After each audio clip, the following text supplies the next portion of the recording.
তো install complete looking গ্লাসটা, আশা করি লুকটা পছন্দ হবে। ইউনিভার্সাল একটা লুকিং গ্লাস আজকে আমরা ইনস্টল করব 164 তো সাথে থাকবেন। কিভাবে ইনস্টল করবেন এটা দেখাই দিচ্ছি। অনেকের ধারণা যে এটা ইনস্টল হয় না, তো এটা প্লাগ অ্যান্ড প্লে, কোনো ঝামেলা নাই। তো কীভাবে ইনস্টল করব আমরা দেখাবো। প্রথমে আমরা লুকিং গ্লাসটা খুলে নিব।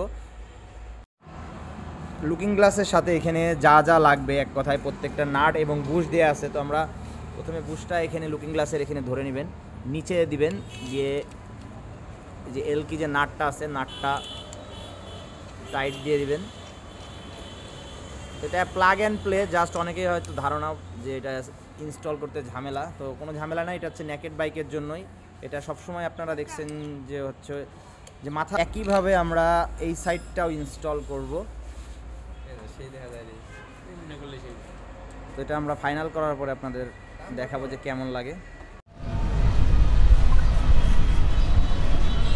একটু ঘুরাই দেন তো। তো মেন হচ্ছে এটা যখন ইউজ করবেন তখন হচ্ছে এইভাবে ফোল্ড করতে পারবেন। ফ্রন্টের ভিউটা দেখাচ্ছে, ফ্রন্টের ভিউটাও দেখায়। এটা হচ্ছে ফ্রন্ট ভিউ। তো অস্থির একটা লুক আসছে ব্ল্যাকের সাথে ব্ল্যাক কম্বিনেশনটা। আর ম্যাক্সিমাম সময় এইভাবে ফোল্ড করে রাখবেন, ফোল্ড করে রাখলেও একটা লিভার গার্ড কোয়ালিটির মনে হবে। তো লুকিং গ্লাসটা পার্সোনালি পছন্দ হইতো। যারা নিতে চান নেকেড বাইকের জন্য যোগাযোগ করতে পারেন। রাজীব অটো ফেসবুক পেজে যোগাযোগ করবেন, ইংলিশে লিখবেন রাজীব অটো, টাঙ্গাইল ব্রাঞ্চ আসবে। তো এটা আমাদের মেন ব্রাঞ্চে পাবেন না, শুধু আমাদের কাছেই পাবেন। এটা হচ্ছে ইচ্ছা মতন ফোল্ড করে নিতে পারবেন।